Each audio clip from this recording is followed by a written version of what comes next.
Ayan guys, dito na ako kakain. May dala akong food. Kainin ko na lang yung pagkain ko para hindi masayang. So meron tayong sandwich. Ayan. Kainin ko na lang. Dapat kakain ako doon sa restaurant pero dito na lang. Para hindi masayang yung ating pagkain. Ayan.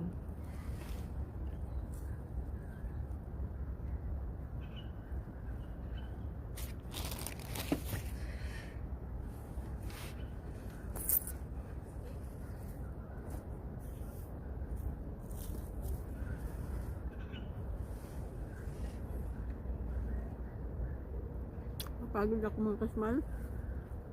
Paglalakad. Nagutom.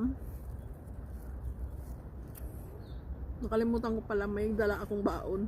Kaya ito na lang kainin ko para maubos na. Iuwi ko na naman.